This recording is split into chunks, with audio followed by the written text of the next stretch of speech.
गडकिल्ले, मंदिरे आणि ऐतिहासिक स्थळांच्या माहितीसाठी आजच आमच्या YouTube चॅनलला सबस्क्राइब करा आणि नवीन व्हिडिओच्या नोटिफिकेशनसाठी बेल आयकॉन प्रेस करायला विसरू नका। धन्यवाद। नारायणपूरचे प्रसिद्ध दत्त मंदिर हे पुण्यापासून सुमारे 35 किलोमीटर तर सासवडपासून सुमारे 7 ते 8 किलोमीटर अंतरावर स्थित आहे। मुख्य रस्त्याने आल्यानंतर आपला थेट वाहनतळामध्ये प्रवेश होतो। पुरंदर किल्ल्याच्या पायथ्याशी असलेल्या या दत्त मंदिरा शेजारी प्राचीन असे नारायणेश्वराचे मंदिर स्थित आहे।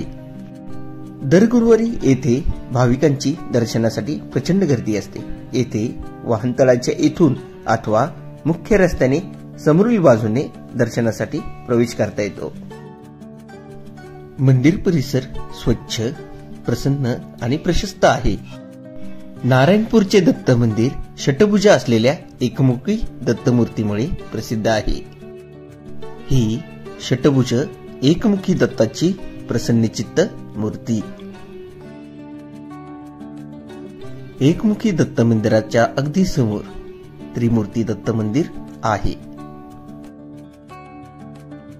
ही प्रसन्नचित्त असलेली त्रिमुखी दत्तमूर्ती।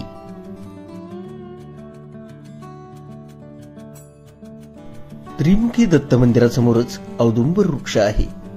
या वृक्षाच्या फांद्या छतामधून बाहेर काढलेल्या आहेत। औदुंबर वृक्षाच्या समोर बाहेरील बाजूस ही यज्ञवेदी आहे। या प्रसिद्ध दत्त मंदिराची स्थापना श्री नारायणांना महाराज यांनी केली आहे। पुण्यापासून जवळ असलेले हे तीर्थक्षेत्र मनशांती देणाऱ्या प्रसन्नचित्त वातावरणामुळे प्रसिद्ध आहे। तुम्हाला जर हा व्हिडिओ आवडला असेल तर आपल्या प्रतिक्रिया कमेंट बॉक्समध्ये आवर्जून नोंदवा आणि या व्हिडिओला लाईक करा, शेअर करा। आमच्या चॅनलला सबस्क्राइब केले नसेल तर सबस्क्राइब करा। धन्यवाद।